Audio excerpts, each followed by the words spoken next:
By far the most dangerous mistake that I've ever made on a road trip was blindly following a navigation app. Later in the video, I'm going to explain to you why you shouldn't do this and how to avoid it. Some other things that I wish I knew before going on a really long road trip or any road trip is the specifics of overnighting.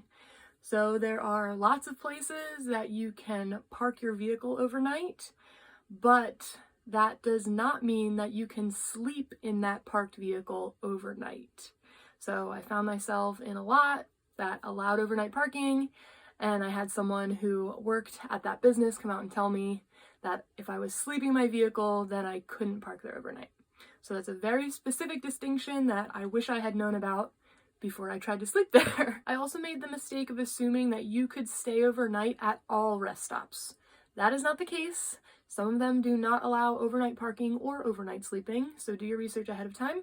Same thing with Costco's and Walmart's and hardware stores. Walmart and Costco, I know for sure, have specific websites designated to let you know which of their stores allow overnight parking. It just goes into who owns the lot, because if the company doesn't own the parking lot, then they can't dictate who sleeps over and who doesn't. The other thing is that not all national parks have camping/overnight services. That is news to me. I wish I had known that before I started driving on my road trip. The last category of overnighting is BLM land. I thought that BLM was just going to be this magical wonderland that I could drive through and find a parking spot easy peasy, but that was not my experience. I still to this day have not stayed overnight on BLM land because it wasn't easy to find an overnight parking spot. I don't know where you would find that information. If you do know, please tell me, because I would love to do some overnights on BLM land. I mentioned national parks briefly in the last section. The other thing I'm going to say about national parks that I wish I knew is that they don't all require a day pass.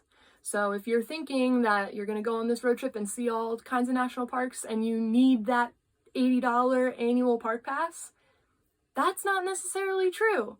The national park in Ohio doesn't require that pass. Wind Cave in South Dakota doesn't require that pass. So in addition to not necessarily being guaranteed overnight camping, you also might not need that annual park pass. So that's a big savings cost that you could avoid if you're going to parks that don't require it. Something you might not know if you have never done a road trip in the off season is that a lot of campgrounds are going to be closed or at a lower capacity in the off months. So they might not have open bathrooms or open showers or running water or electricity, and they might not be offering services, period, whatsoever. If you're traveling in the summer, they could be full. Hello. If you're traveling in the wintertime, they could be closed. Just a really good rule of thumb is to call ahead.